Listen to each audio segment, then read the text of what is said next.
Hello, everyone. Welcome to the Solder Sesh. I'm Carrie Sundra of Alpenglow Industries, and with me I have Nancy Otero of Kitco Learning. And Hello. welcome, Nancy. If you don't know about Nancy, you can find out a little bit more about her in the most recent issue of Make Magazine. So there was a nice little piece that they did on her company. I had a little blurb about Alpenglow in there, and then there was another blurb with Emma Fletcher of Learn to Solder Kits, who she's saying she will come on next year. So we're going to hold her to that. I'm a witness. I'm a witness of that. Yes, excellent. Cool. So yeah, we're going to be putting together one of Nancy's kits today. It's going to be a robotic arm. But like before we kind of get into it, can you tell us a little bit about yourself? What is your superhero of STEM backstory? How did you get into STEM, and how did Kitco come about? How did you end up starting it? So I grew up in Mexico City. My father is an electrical mechanical engineer, so I was surrounded by tons of his trinkets everywhere in the house, and they seem always like very exciting to me. I was more into the abstract realm. I'm a mathematician.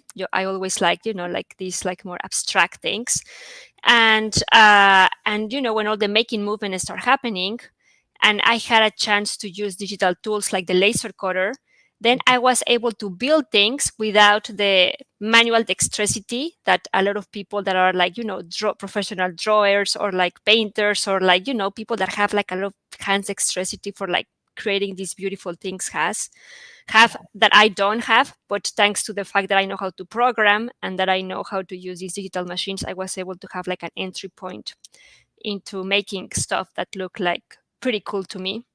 And then I was also very much into learning. As a mathematician, I was very intrigued by how I love topology, differential geometry specifically, and I was very interested in thinking. How can we as a mathematicians develop intuitions about spaces that don't exist at all? We cannot experience these spaces, but even though they don't exist, we develop intuitions about them.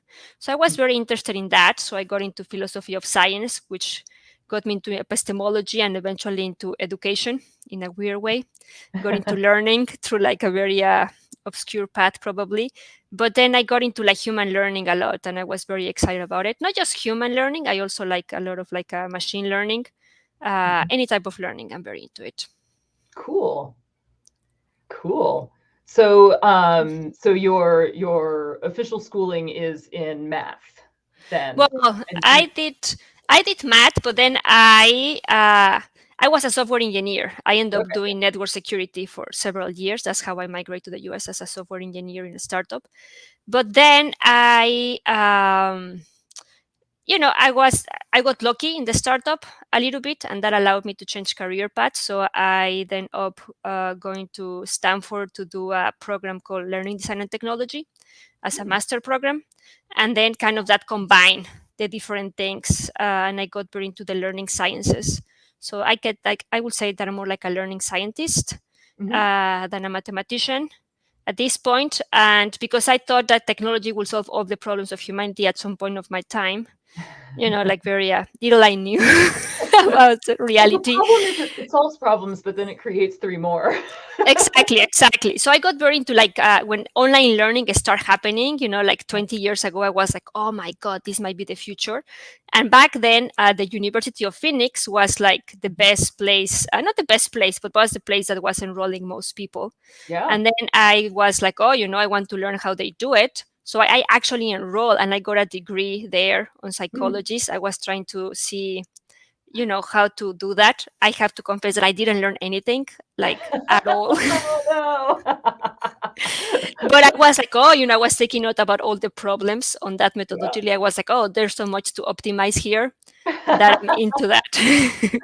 I love it. I love it. Well, it's like I don't know, it's like researching anything when you're thinking about a new product. You first go and see what else is out there, and maybe you buy somebody else's product and things like that. So this is just kind of a maybe more extreme example of that. Where A little bit, a little bit, a little bit. But yeah, yeah, cool. But you have a degree in psychology, you said? I From me? do. Oh, I end up nice. having a degree in psychology. Yes. So does that help did your courses or anything that you did there help at all in terms of like running a business or marketing or anything like that, like team Um, building? so I think it helped me more. I don't know. I think it was mostly to understand that we actually know something about humans' mind that I didn't know that we knew, and that we don't use it.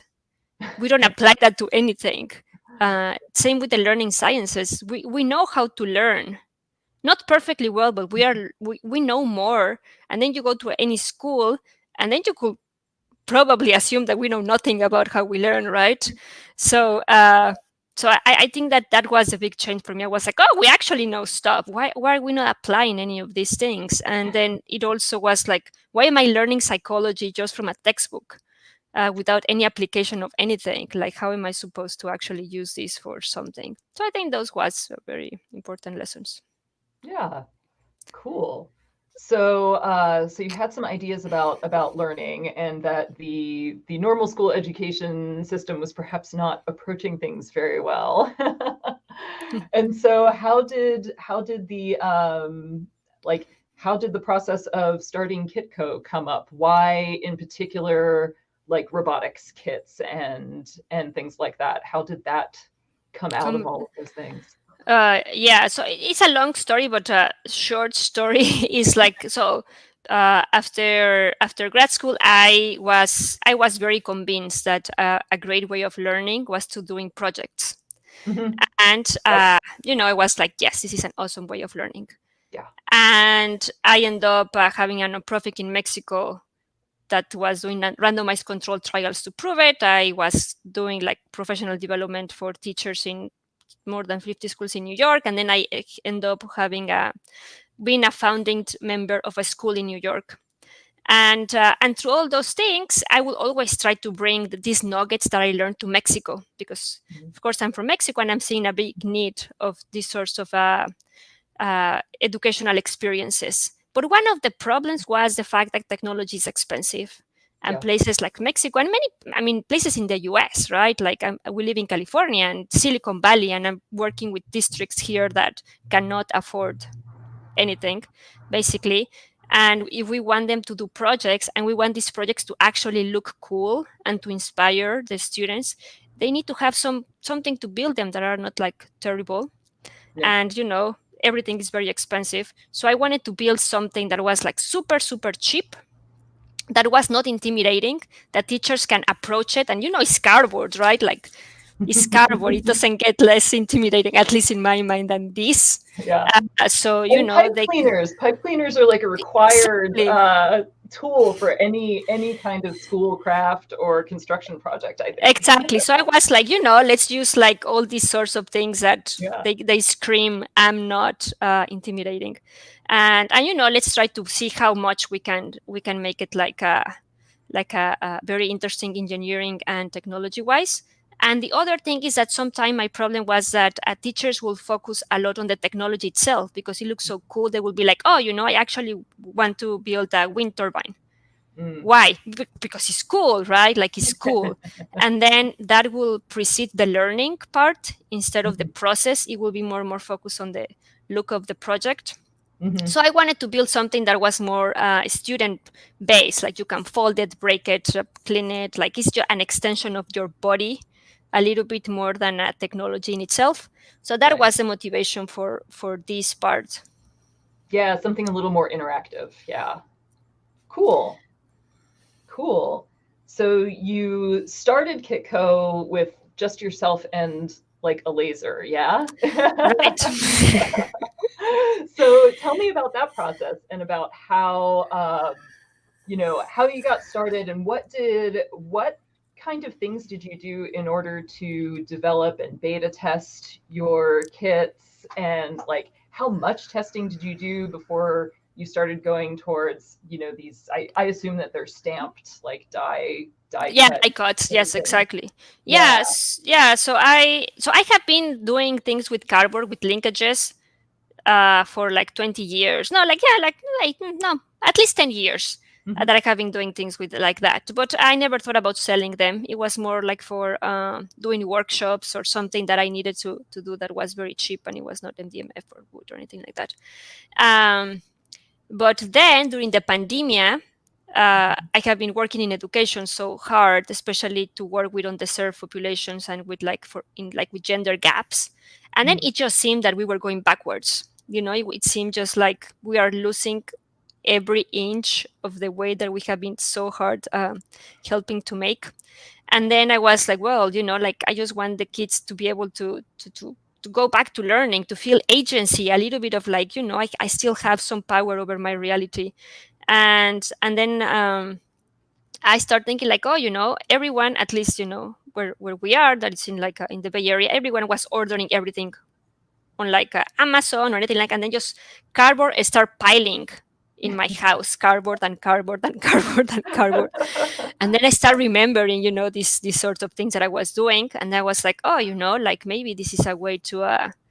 I start having these dreams of like, oh, maybe in a museum or like even in like, I don't know, maybe stores. They have these die cuts or this something that you can take your cardboard pieces and then they can print you a kit for learning.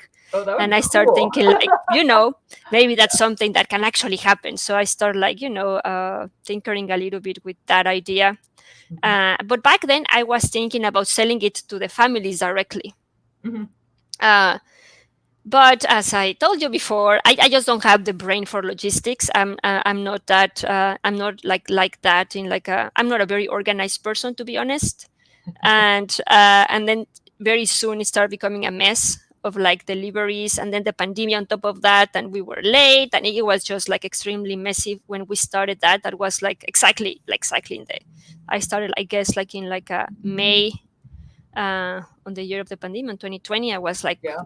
like and it was like a fiasco, like and then like but I was like, oh, I'm just gonna show to my friends in schools Mhm. in case they want it. And they were like, oh yeah, this is like exactly what we need right now. We sell it, can we send it to the kids themselves, and they can actually do these projects in their house. Yeah. And I was like, oh yeah, we can try to pull that off. So I start like working more that angle that I'm more comfortable with. Mhm. And then I realized, that the size of my kit was too big. I Mm. have tons of complaints, especially because I didn't want it to have step-by-step instructions at the beginning, Mhm. because sometimes that's a comfort zone of some teachers, just to like have everyone to do the same project. Yeah. And I mean, that's great for scaffolding Mhm. practice and ability. But after that, I want them to be able to create their own thing. And that part, that jump, it gets very hard. And I Yeah. was like, and because my thing is like so simple, and I feel that I try to design it very intuitively, so no one needs too many instructions to build anything. I was like, well, you actually don't need any step by step instructions to start with. Um, but no, people didn't like that idea. So I ended up creating like tutorials, and now I have like a platform. But it started all because I didn't want it to have step by step instruction. And now I'm actually going to have step by step instructions. So I didn't win that battle. Yeah, well, from like the little bit of talking to teachers that I've done, it seems like they're looking for anything that can make their life easier, where they can just kind of take something and like very easily get up to speed on it and introduce it to a classroom and not have to do a ton of development on their own.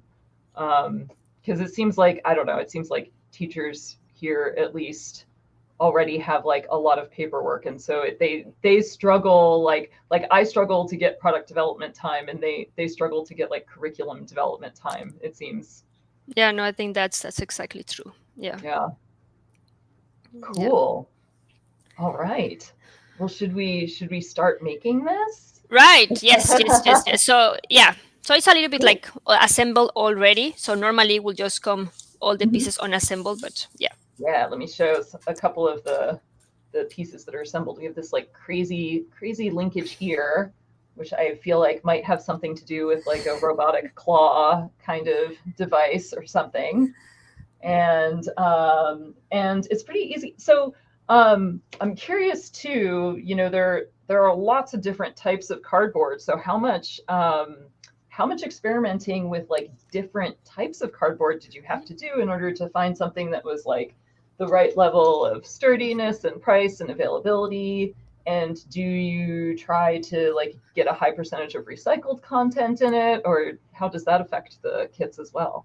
Right. So so I did a lot of the first trial with all the cardboard boxes that I was getting, Yeah.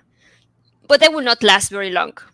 So Mhm. that plan was very good when I was thinking more on like selling the kits as a subscription base, and then you can just, the first idea was that you can break the pieces, you can paint them, and you can cut them, and you can do more like tinkering with that. But when I started selling to schools, they were not like very on board with that plan. It was like, I don't know if that's what we are looking for. Mhm. So then we actually this is we order special cardboard that we tested, and then Nice. we made it. This is like, just for like for Kitco, we have like this Oh wow. special cardboard that Cool. it has very little of recycled cardboard actually for Hmm. it to last the Yeah. amount. Yeah. Yeah. We did try with like a recycled cardboard, but I think there is still a market for it, more in like something that is more for like wearables. I had like Mhm. I actually designed something more for wearables that you can fold better, and you can put like a Mhm. nice piece of textile on top and stuff like that. And that recycled cardboard was very good for that thing. Mhm. But they're still in the pipeline of plans that one day I will hope Yes. to to see in the Yeah, world. definitely. Yeah, it's interesting. I was just like noticing, I don't know if we can Yeah, yeah, see it yeah. here. Yeah, pretty good. But like, yeah, like looking at the side, there are two different flutes Yes, of exactly. cardboard that are laminated together. And so like one that's a little bit higher density, and one that's like a little bit lower density there. So yeah, cool. Um, yeah, there's a company I really like to buy packaging from called Eco Enclose, and they're a woman-owned business. I forget. I think they're in Colorado, I want to say, but they specialize in like a high degree of recycled cardboard and stuff, and they have a lot of. The interesting thing about them is that they'll do small quantities of custom box shapes for you, Hmm. which is very nice for my business because a lot of people won't, it's hard to get just like 50 boxes or something unless you Right, right, right. try to Yes. buy it on Amazon or whatever, which just kind of stinks. So yeah, but I know that they've done a lot of development of their own kind of cardboard. They talk Oh, about I would that love in to check some, and them out. Yeah, yeah, yeah. Maybe there yeah, is hope for me. Yeah, yeah, yeah. yeah, definitely. I think that they would be interested in a project like this. I think that that would be kind of neat. Yeah, yeah, yeah. No, I think it's yeah, definitely I will check them out. And Cool. there's so much to do with the packaging, because at the beginning I thought like maybe the box itself can be like a like a pegboard thing. Oh yeah. That, yeah, I mean, I have all these ideas that still like hope one day. Well, Yeah, that's the thing about product development. You start out with a lot of ideas, and then you're like, right, right. oh, we gotta simplify here. Yeah, the reality is, Yeah, yeah. yeah. Cool. Okay, and so we have the interesting little horseshoe piece here, and then there's also this very interesting piece that I'm not sure what it does. It seems like kind of a base piece. It's kind of Right. So sturdy. eventually, hopefully, right, Yeah. it will be like this part here. Ah, yeah. Cool. Okay. Like a little back and forth slide for like a linear. Right, to move this part, yeah. Ooh, okay, cool. Nice. All right. Well, what should I do first? So do you have, yeah, so I think, so one of the things that we can do is to connect uh, the top part. Cool. Yeah. And yeah, exactly. So you can connect these two things with this one here. Nice. That one there. So I got the two, and then and then you should be able to move very freely. So I noticed that there was one really long one. Right. So with the long one. So we have the long ones for when are like more than two pieces that can be connected together. Yeah. Okay. So I'll do that. So there's the short ones, and then there's one really long one and one sort of like medium one. Right. I just we have different sizes, whatever feels more comfortable to you. Sure. I'll do the really long one right now. So the really long ones are great for very nice and small and chubby hands because they're like easier to open. So we have them for like that particular case as well. All right. Okay, and now we are gonna connect. I'm going to insert this part between, okay, these two panels, like that.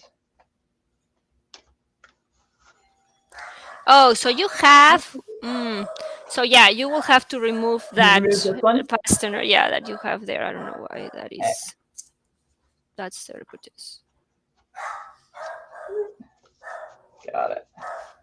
So then that goes through, and so that then goes back through to the, so it's like a stop for it? Yeah. No. You don't have to put it there. Yeah. Okay. Yes. And then you just need to connect the hands.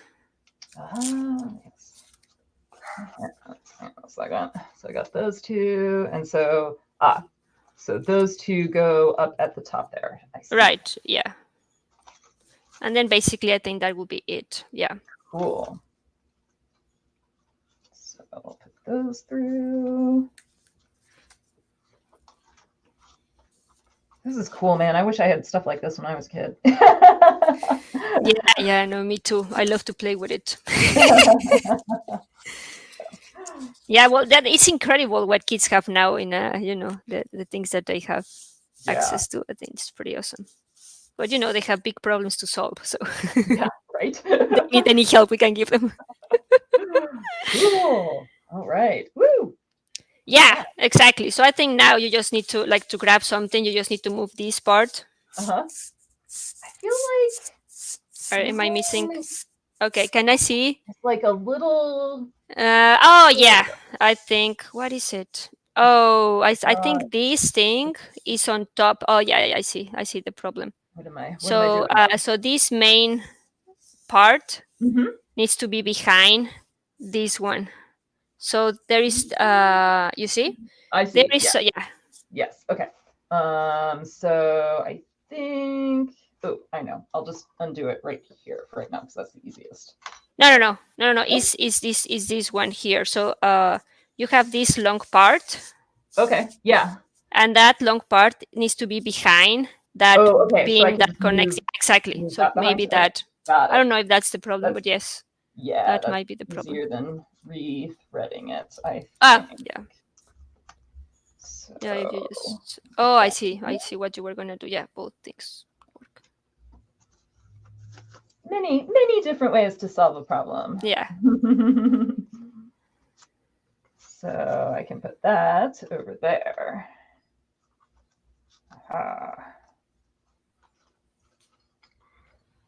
That over here. Okay. So let's see. And it's easier if the beginning you just straight these two pieces, these two things, if you make them straight. Yeah, exactly. And then you can just... I feel like... No? So this one, can you move this thing?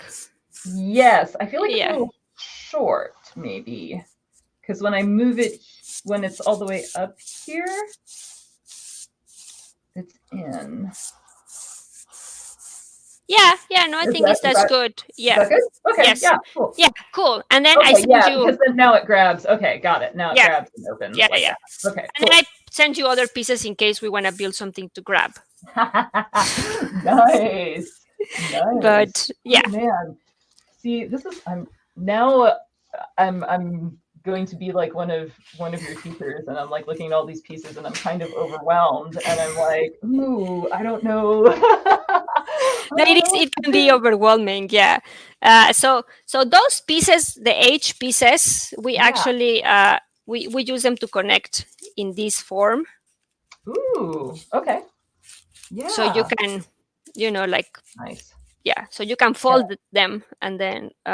Is there a proper direction to fold them? No. Like whatever feels easier to the hand. Like I just want to do them that way. Cool. Ooh. Okay. Yeah, and you can connect it to one of the other ones. Maybe we can build. Let me see. I don't know. Maybe we can build something where the claws can go inside. Oh. That's yeah. Yeah. Okay. Yeah, and then you can connect those two. And then I can connect these guys together. Right. Yeah. And do that like that. Yeah. Cool. And I'll do those with the little ones.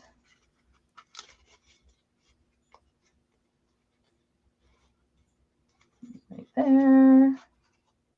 And then let's see. Do that. And speed that out just a little bit first.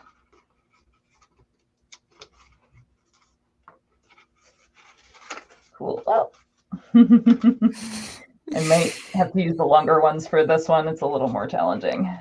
Right. It's not just like the flat. You can do it without folding it first. Sometimes that's the way that I do it, and then you fold it. Yeah, fold it at the end. Yeah, it's a little bit easier. Yeah.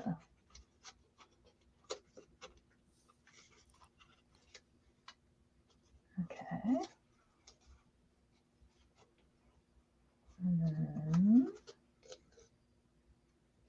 There we go.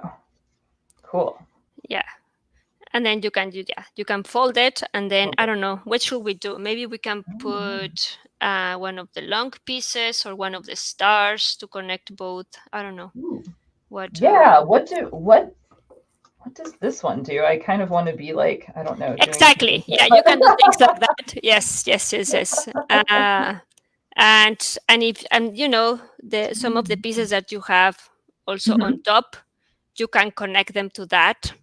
Yeah, let's see, what are we grabbing? To be honest, I just put some random pieces there to see what can we build for grabbing. So let me think. We can do something like, I feel like I want to make like a ramp for this to roll down. Right. Yeah. So so we have those. We use them as pulleys sometimes. But yes, they're also great for wheels and anything that can roll.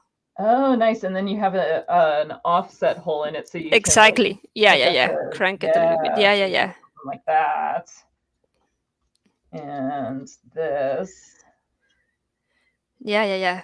Nice. And then have it like rotating around something. I don't know. Like those together or something. Right. Yes, I think there is another of the wheels that have holes that are not in the middle if you want to use that. But but feel free to just whatever. Yeah. Yeah. Okay. And then I feel like Deborah needs to know about these Geek Mom projects, because she does some work. She does some work with some different student groups and stuff. So and so she's she sometimes she does a lot of cool stuff with LEDs, and but she works with students a lot with like microbits and things like that, and does these little like projects with them. And yeah, she had one that was like a ball tosser. Oh, That was really kind of cool, but it was like mostly cardboard people and stuff like that. So yeah. yes. I think so. One of the things that we like to do is, do a lot of game controllers with the Makey Makey and, things like that that can Mm-hmm. be conductive on that. Oh yeah. And we do have an integration with Microbit, like the hole you can put Yeah. like like motors, and Nice. and we have it also with another microcontroller that is called the Go-Go board. Yeah. And Yeah. yeah, for Cool. movement, that's kind of what Yeah. one of the things that we want. Interesting. Actually, I feel like this wants to be like on a spindle, maybe Right. like Yeah. it wants to be on a shaft that's like, oh wait, hang on. Oh, yeah, the sticks. Yeah, There we no. go. Yes, There yes, we yes, go. yes, Yeah. yes. So that's interesting. So then you could totally hook up it to a microcontroller. Yeah, Like, yeah, I want yeah. to cut this little guy off just a little bit to make it go. But Yeah, yeah. so this one, I mean, a version of this thing, Mhm. we hook it to a microcontroller, Yeah. and then you can just like close the things whenever you Mhm. want. Yeah, and it was very impressive. I think it was like 4th graders which can actually already do that project. So that's Nice. like, yeah, that's So what do cool. you use the pipe cleaners for? Are they mostly just decoration, or do they actually Uh, serve some so for mechanical like use? so the base of the projects, so this Mhm. one doesn't need to stand, but a lot of the projects that Oh, sometimes kids like yeah. to do, they want something that stands. Yep. And then the pipe cleaners are great for creating these types of base that will stand, like with the Mm. tension somewhere there. Nice. And then, to be honest, a Mhm. lot of the people sometimes using for decoration, Yeah. or like Yep. if they want something to open and close, they have like the pipe cleaners. Let me see if I Like a have little some pieces hinge. here. Yeah, Cool. and they like to open and close the things. But yeah, so many projects that kids have done with the pipe cleaners. They have done some Mhm. models of the solar system for some reason. That's something that they like to do, like hang the pieces, Nice. and that's pretty cool. But a lot of decoration has happened with pipe cleaners. Brings a decoration and the straws. Like we have straws of different colors, and they like to just like put them in like so many different places. Uh, yeah. That's cool. Yes, yes, it's That's like really a neat. colorful, the color that it needs. Mhm. Mhm. Yeah. Yeah, it's funny. Like these in particular remind me like a little bit of making these simple like wood spindles used to hand spin yarn. Oh, yeah. Right, right, right, Yeah. right, right, right.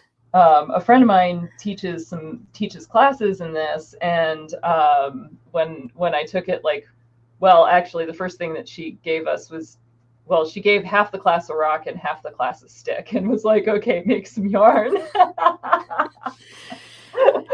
And so, but it was great because we got to kind of figure out a variety of tools, and what the different tools were useful for. Like the rocks would spin very well, so you could like tie a piece of yarn to them and spin them very well. But the sticks were really good because you could wrap yarn around it Right. and put twist in that way. So these are reminding me of these very simple like toy wheel spindles that we made with these just like wooden you know toy wheels and just a simple dowel, and Right. yeah, with like a slightly rounded tip, and that was it.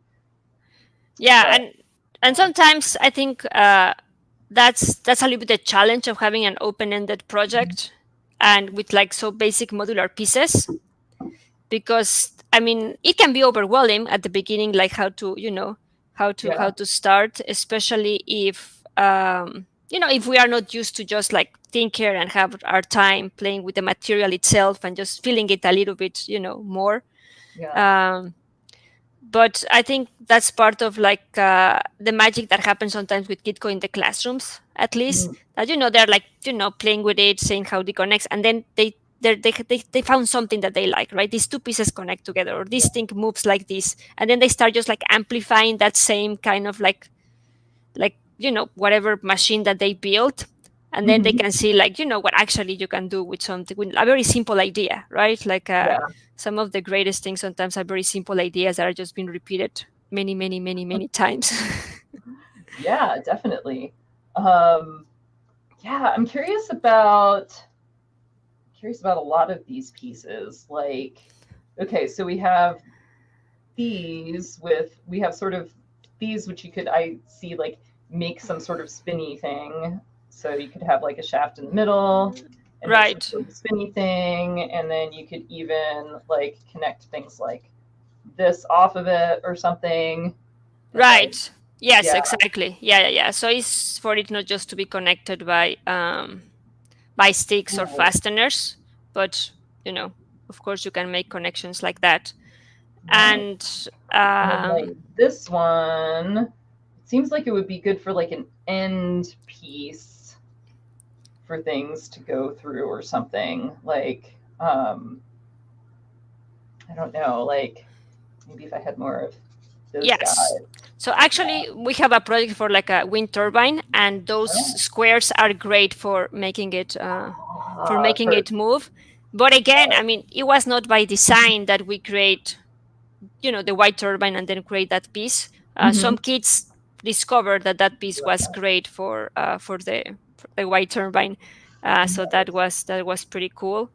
Uh, there has been some storytelling, especially Mm-hmm. characters that sometimes they like to build, and that kind of like star, sun, or whatever piece that you have right now in your hands Mm-hmm. is like some of the things that they have used. We have seen a lot of use of the round pieces, not just for wheels, but for like the face of specific characters. Yeah, Um, so yeah. yeah, I mean, we designed it to be able to just connect in different ways, Mm-hmm. and yes, and play a little bit with it. It's not, I think more like the linkages or the H piece that you have there, the one that is Mm-hmm. like for these sorts of things. That Yeah, H piece, it was more like think about like that's cool. engineering component, but Mm-hmm. but the other pieces are more like for exploration and personalization a little bit of the projects. Yeah, that's cool. Yeah. Yeah, I definitely would not have made this linkage on my own the first time. That would have been like a lot of experimenting for me in order to like figure that one out. Let's see if I can grab this one. Right. Yeah. No, it definitely needs a lot of I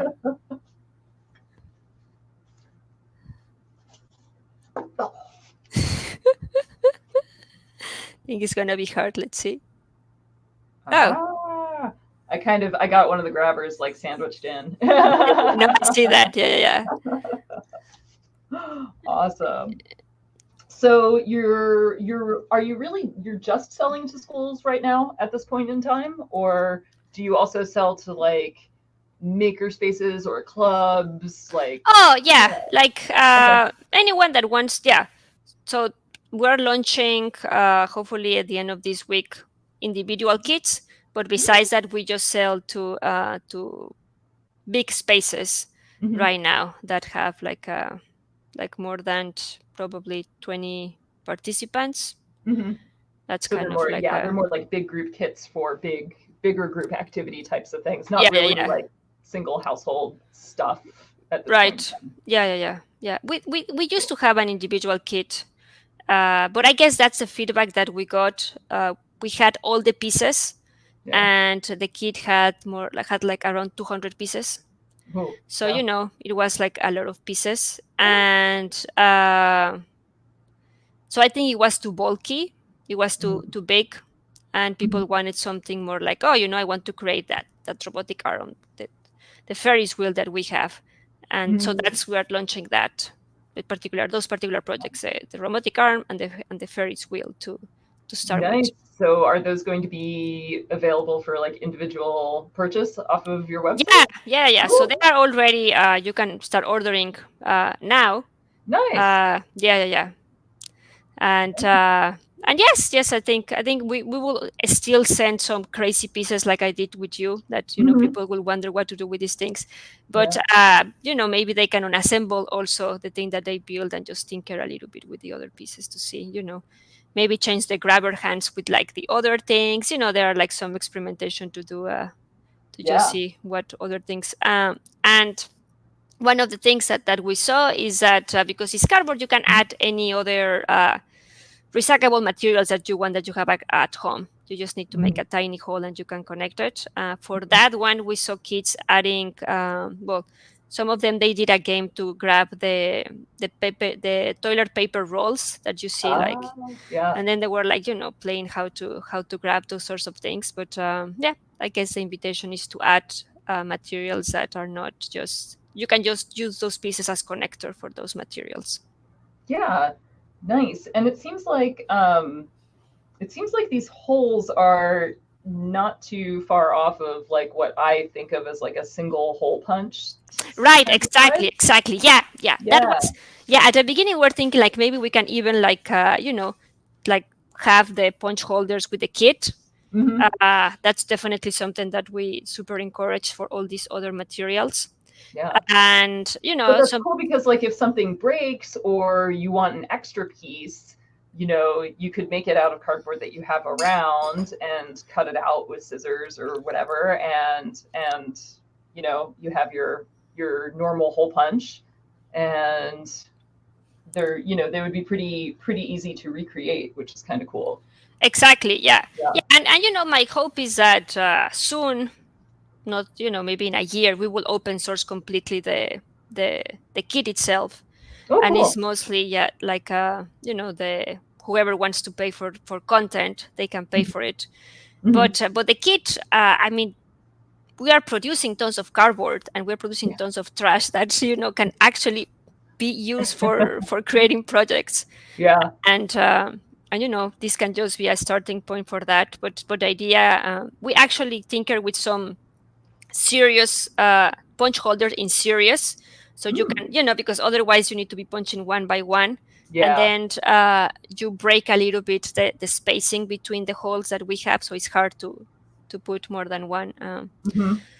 one Yep. fastener. But yeah, that would be, amazing if we can just have those tools and start. I love to add trash to all my projects, to all the, to upcycle all the materials. They're so cool Yeah. sometimes, like when I see all the packaging that we use is so well designed, is Mhm. so like interesting in their shapes sometimes, Yeah. that it can be used so much for catapults, or like, for so many other things. Uh, when the thing that you want to do is just learning and tinkering, not just actually having like a super well built prototype, or just maybe something to explore a concept. I think those are great materials. Cool. Oh, kind of like the idea of a catapult. My kids love it. We have this challenge that is also in our website, to either just drop a ball or launch a ball. Our kit comes with different types of balls. Hmm. And then, oh my God, the inventions that they create. One of them create kind of like a, not exactly, but like a perpetual machine that was going down Hmm. and up again with the impulse of the going down, and then it will go up again, like Nice. just Yeah. other ones, it was more like a wearable that would launch the ball, just not like just yeah, tinkering with the materials is, and a ball. That's all you need to start. Nice. And you guys you guys hold contests every now and then, right? Like specific contests to do something. So yeah, tell me about like some of the more interesting ones that you've done that you've liked the best. So one of the ones that we thought it was pretty awesome was one that a guy from Mexico, a teacher from Mexico created. His name is Carlos Marchan. He was very interested in the Spark Challenge of NASA, and he was wanting to create a rover for Mars. And Mars rover. this is in a very, underserved community in Mexico. And then they start using our 3D virtual reality component to design these rovers on Tinkercad, and then they build them on the cardboard, and then they were playing with like the virtual reality and the cardboard, and they did like a really awesome job on some of those designs. And then some other people are still joining on that rover design. That was pretty cool. We actually end up partnering with teachers that are doing these projects. And what we do is that when we saw a project like that, we help them to launch a class on our website.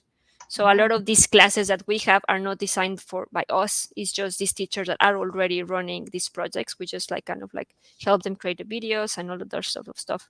But that was that was very interesting. Another one, the project was they have like a very bad area around the school that used to be a historic what was it,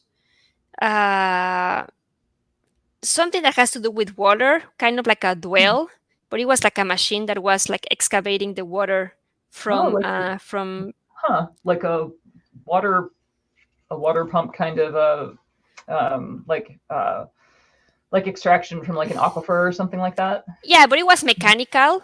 It was like from a tribe that used to live in that location, and it used to be like historical landmark for them. But then it just became, and it was a park, so it was protected. No one could build anything there, but it was just like right in that moment was like very in disuse.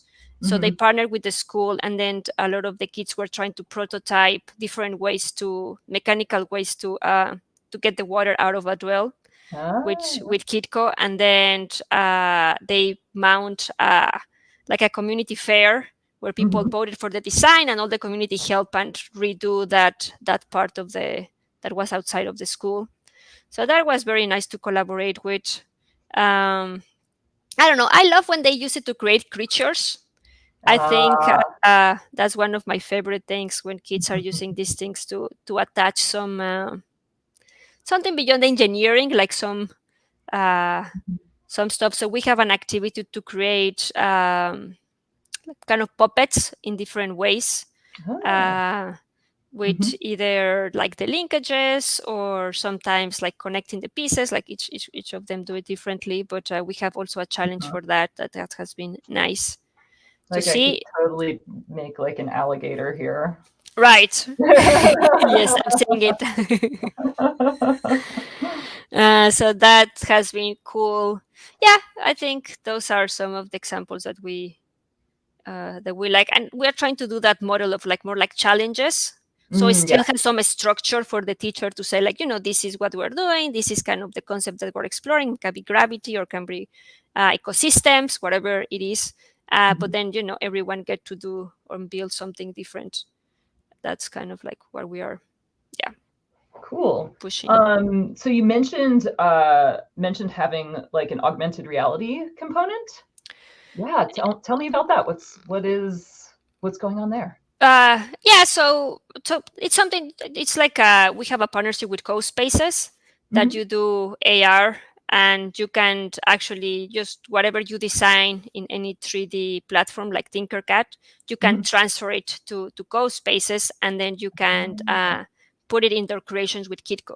So if you want your alligator to, I don't know, have a baby, or be chased by someone, or be in a place where it's raining, or you can just add these sorts of things. And for our design component, one of the things that is actually very useful is when you are designing, there is a space between, or a transition, when you go from like designing something in AutoCAD or like, Tinkercad or something like that, and then you actually, like have the thing and then it doesn't match, and all those things that happen. So we do have also, we use it also for that particular part. If you are trying to design something like the rover in Tinkercad, you can go wild, right? It doesn't cost anything, and the structure doesn't matter as much. Gravity doesn't affect anything, and traction, none of those things, right? But when you are trying to actually just, think about how to build it with space, with pieces that are already pre-made, like these ones, then it became like more like a tricky engineering problem. So we have also that part that we like. For the storytelling part that we have, we use it more to create characters. So we have some sessions where kids read mythology for different cultures related with space. And then they get to create a character in Tinkercad, and then they build something with Kitco for that character. So, we have that kind of like a dynamic thing. Basically, what we are trying to do is also help teachers to see the potential of using these tools of like Tinkercad for how to connect that with other projects, and how we can, serve learning in a different way. We also have a place for doing robotics. That is mostly with the microbit and the Gogo board. That's also something that we are very interested. And we did design some of these parts to be moved by like these particular servos that, cannot hold too much power, but you can connect them directly without a breadboard. Right. Just things that are like easy. Cool. Very cool.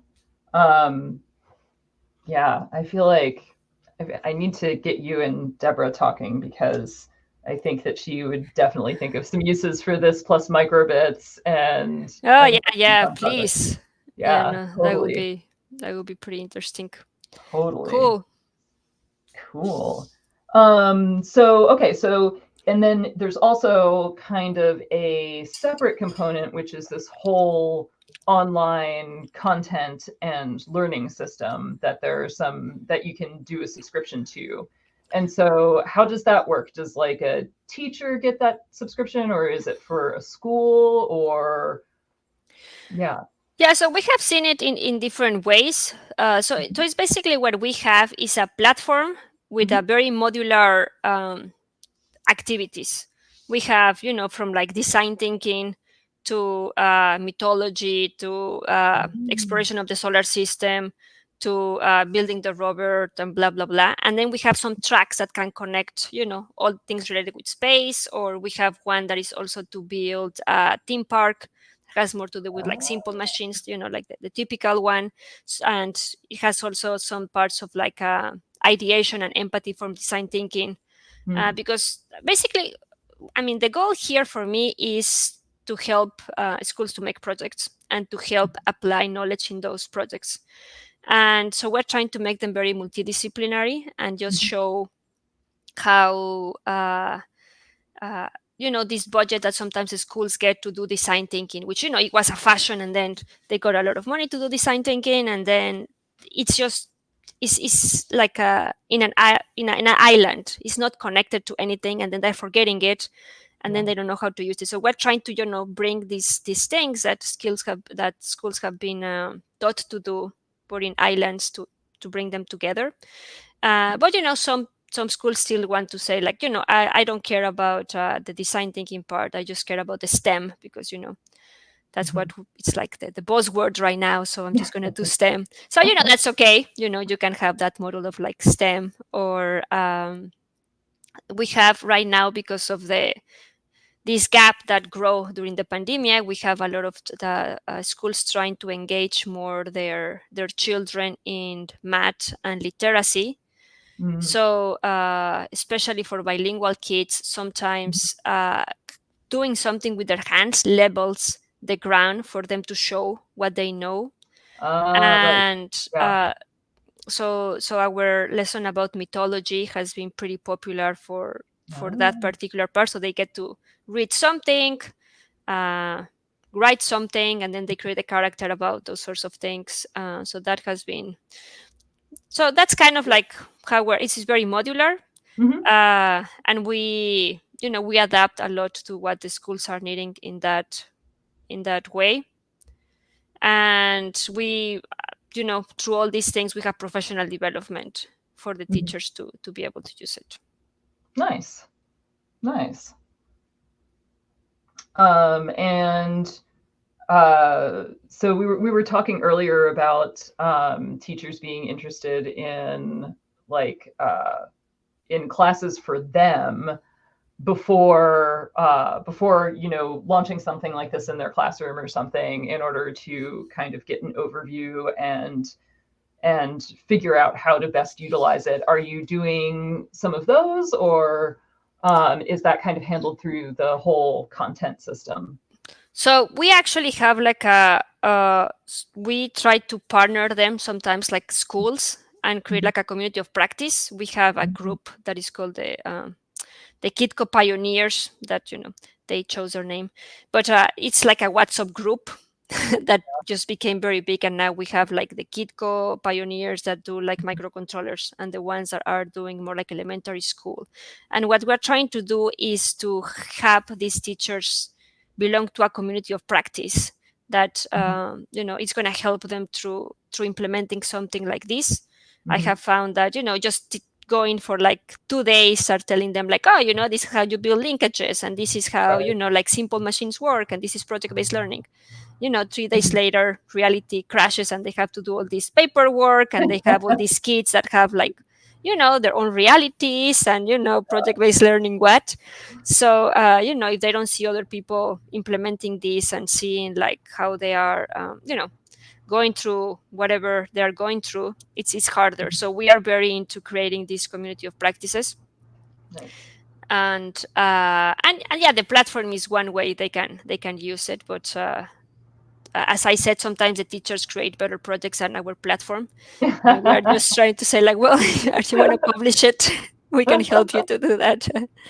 The more people you can get involved, the better the projects are going to be. I agree. Yeah. So that's what I'm thinking, like, open sourcing this and just seeing where it goes. It's something that I might be interested in doing. Cool. I don't know what I have going on here, but well, when you finish the creature or whatever that is gonna be, let me know. How is I don't think it's going to be a good one for your content system, unfortunately. Well, you never know. Sometimes the more constraints you have, the more your imagination goes. Yeah, that's true. That is true. Definitely. Some of my most creative work has been working within fine constraints. Yeah. Sure. Sometimes that happens. Sometimes too many choices are like, Yeah, it can be overwhelming for me, for sure. Or especially, I find if I don't have an idea ahead of time in my head about what it is that I want to build or achieve or explore or demonstrate or something like that, if it's like completely open-ended, then I kind of get this paralysis of choice. Right. But if I have an idea in mind and it's like, no, I want to build something that does this thing, then it's way easier for me to just like dive right into it and like hone in on, learn all the things that I need to know to achieve this goal that I have. Right. And I know that not everybody is like that. Like, I feel like people who are more artistic, just, they do this thing of like exploring the media, and they don't necessarily have a goal in mind. It just sort of like progresses and grows as like the more that they work with tools and materials. And yeah, that's like totally not how my brain works at all. Right. Yeah. That's why also we have this tutorial, so it can help you to like explore in a more structured way. But yeah, for me, I need constraints. Like, I need to, as you said, I need to have a goal. But if I have like, the more constraints I have, I feel like it gives me more focus in some way than the opposite. I guess like, a constraint myself is harder than if the environment constrains me. But there is a great movie by Lars von Trier that have to. So he has like Lars von Trier. So Oh, he's a filmmaker that make Dogville. No.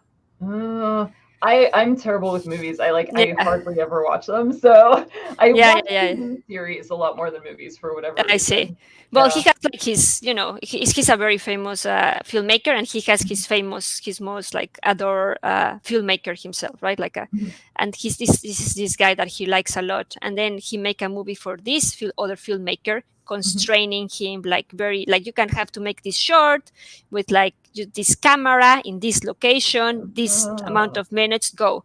And he keeps like getting him like do films in this very constrained environment, and it's like he's doing like some awesome very shorts on those constraints. So cool. yeah, Very sometimes that's cool. pretty cool. Um, so yeah, so you have the individual kits that are coming out soon, and I think that people will be excited about those. I hope that they do really well. I think Oh, that they thank you so will. much. But what else, like how do you want to grow Kitco, and what do you kind of see for the future? What is your vision of like all the things that you want to do and put out there with it? Yeah, I think right now either I invest more in the cardboard idea and Mhm. open sourcing it and try to make it more usable for as many people as possible that are interested in like creating these sorts of things. Mhm. uh, Obviously I don't have enough bandwidth for like if I do that, that's it's going to take me Yeah. some time to try to do it. I see a lot of potential in having community of teachers uh, using the same material that is very cheap and then it's very malleable, and being able to amplify cool teachers. That's something that is also very interesting to me. Yeah. uh, and the other thing is that I do a lot of machine learning that is related to projects, and Ah. I'm very interested in. So one of the big projects in project-based learning is that it's very hard to evaluate, and Hmm. if we don't evaluate something in learning, it doesn't have a lot of value. That's the Hmm. problem. Like people, they don't know how to attach value to it because they cannot attach like a number or a grade or like something, right? Hmm. And Interesting. and then it's very hard for a teacher that has like 20 different open-ended projects in her classroom to sit and write a rubric and see what is like each learner Right. learn in that project. Yeah. But like machine learning can tell us how many pieces, how many connections, how many, Oh, many yeah. different things. Mhm. So that's something that I'm like playing with. Like, it cannot solve the whole problem, but it can definitely give you a little insight of the projects and compare Hmm. them with other projects and stuff like that. So that's something that I'm very interested in like doing now that we're getting like more pictures of projects that we start like labeling a little bit. That's something that direction that I would like to go. Cool. Very cool. Yeah. Um, I think that the microbit part is kind of cool, and I would love to see more. Um, I would love to see like more little bots with like servos and motors and just things that move, or just like I don't know, making whirly gigs, things that just spin and Yeah, and yeah. So on our website we have some of that with the yeah. with the Gogo board. We did Not started doing. familiar with the go-go board. I should look that up. It's not a. Yeah, It's I mean, it's a little bit of obscure because it was like like an MIT grad student project that then become a thing, but they were Mhm. keeping it very researchy. Mm. But it's plug and play, Mhm. and it can be a Raspberry Pi topping. So it has like the option to like grow, but Mhm. at the same time, it's like kids kindergarten. They can just plug and play it, and it Oh, has a screen, so they don't even have to program. They can just click on the yeah. on the servo on the motor that they want to move, like direction, blah blah blah. So it's like Nice. super easy to play with, Yeah. and the motors just fit perfectly well in those holes of my kit. Nice. And because there are 5 bolts, they Yeah. can't really move, and there's no breadboard involved. Yeah. So that's like a awesome part. um, that we have, and then they love to spin things because of course if you put the straws, you can actually put it on the motor and it fits Yeah. perfectly well, and then you put the other pieces and then everything spins. It's like the first thing that they Nice. want to do is to put this thing on the motor, and You it know, fits perfectly well, like it just hugs it. I tell you, when I took the straw, even when I just like put it on the bench, I was like, oh wow, that's cool.